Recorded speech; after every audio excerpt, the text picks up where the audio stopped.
बच्चों नमस्कार। एक प्रश्न आता है आपका, पुष्प का नामांकित चित्र बनाने के लिए आता है।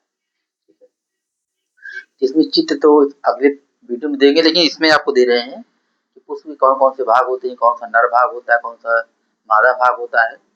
इसके बारे में थोड़ा आप देख लो। सबसे पहले पुष्प होता क्या है। मैंने पुष्प जो है, कौन सा पुष्प जो है, पौधे का एक मुख्य जनन अंग है। क्या है पुष्प, क्या है, मैंने पौधे का एक मुख्य जनन अंग है। प्रश्न क्या है, पुष्प है क्या, पौधे का मुख्य जनन अंग को क्या हम कहते हैं, पुष्प कहते हैं। ठीक है, अब इसके चार मुख्य भाग होते हैं। कितने, चार मुख्य भाग होते हैं। देखो, पहला होता है बाह्य दल। क्या होता है, बाह्य दल। बाह्य दल का मतलब होता है पुष्प का बाहरी भाग। क्या होता है, मैंने पुष्प के बाहरी भाग को हम बाह्य दल कहते हैं। क्या कहते हैं, बाह्य दल कहते हैं। बाह्य दल का मुख्य कार्य क्या होता है, जब पुष्प कली के रूप में होता है उसकी सुरक्षा करना और प्रकाश संश्लेषण की क्रिया में मदद करना।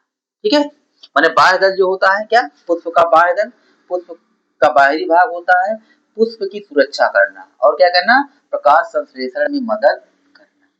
ठीक है, पहला अंग क्या है, बाह्य दल। क्या है, दूसरा क्या है, दल। दल का मतलब पंखुड़ियों का रंगीन भाग जो होता है। क्या होता है, दल का मतलब होता है पंखुड़ियों के रंगीन भाग को दल कहा जाता है। ठीक है, इनका कार्य क्या होता है, ये जो है कीटों को, किसको, कीटों को परागण के लिए आकर्षित करते हैं। क्या है, पंखुड़ियां जो होती हैं जब रंग बिरंगी होती हैं तो कीटे जो है या मधुमक्खियां जो होती, तितलियां जो होती हैं वो उसकी तरफ आकर्षित होती है। पहला क्या हो गया, बाह्य दल जो फूलों की सुरक्षा करता है। दूसरा है दल जो रंगीन पंखुड़ियों के रूप में होता है और कीटों को परागण के लिए आकर्षित करता है। तीसरा भाग आता है पुंकेसर। क्या आता है, पुंकेसर। पुंकेसर क्या होता है, नर जनन अंग होता है। क्या होता है पुंकेसर, ये प्रश्न आता है एमसीक्यू में कि माने पुष्प का नर जनन अंग को क्या कहते हैं, पुंकेसर कहते हैं। ठीक, क्या कहते हैं, पुंकेसर। पुंकेसर दो भागों में बटा होता है, एक होता है परागकोश, दूसरा होता है तंतु। क्या होता है, तंतु होता है। तो पुंकेसर दो भागों में, परागकोश और तंतु होता है। इसका कार्य क्या होता है, पराग कण का निर्माण करना। पुंकेसर क्या करता है, पुंकेसर के दो भाग होते हैं, एक परागकोश होता है और एक क्या होता है, तंतु होता है।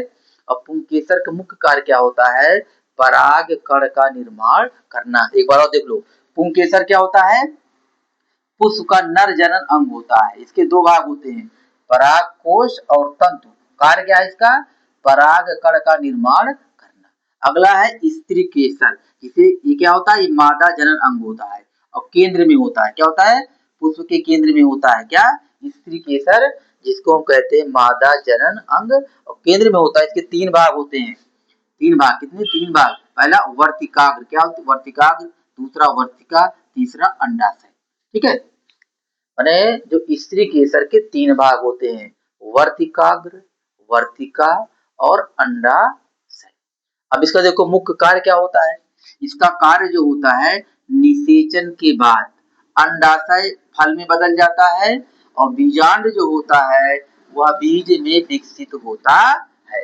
कहते जो अंडाशय होता है वो फल के रूप में विकसित होता है और जो बीजांड होता है वह बीज में विकसित होता है। ये क्या है, स्त्री केसर। अब जो ये चारों भाग हैं, कौन,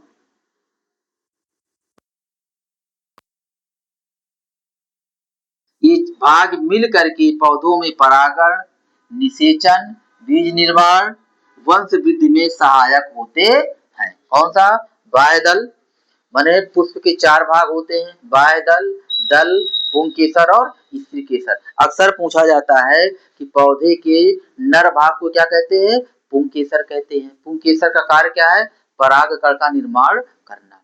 अगला प्रश्न पूछता है, मान लिया पूछ ले कि मेरे पुष्प का जो है मादा भाग कौन होता है, तो होता है स्त्री केसर। उसके तीन भाग होते हैं, वर्तिकाग्र, वर्तिका और क्या होता है, अंडाशय। अब इसके कार्य क्या होते हैं, तो जो अंडाशय होता है वह फल के रूप में विकसित हो जाता है और जो बीजांड होता है वह बीज के रूप में विकसित हो जाता है। ये इसके कार्य किसके, स्त्री केसर के, याद रखना। पुंकेसर नर जननांग, ठीक है, नर जनन अंग होता है, स्त्री केसर मादा जनन अंग होता है। पुष्प क्या है, पुष्प पौधे का मुख्य भाग होता है जो एक जनन अंग होता है। क्या होता है, इसका मुख्य कार्य, ये जनन अंग होता है किसका, पौधे का मुख्य जनन अंग क्या होता है, पुष्प होता है। क्या होता है, पुष्प होता है।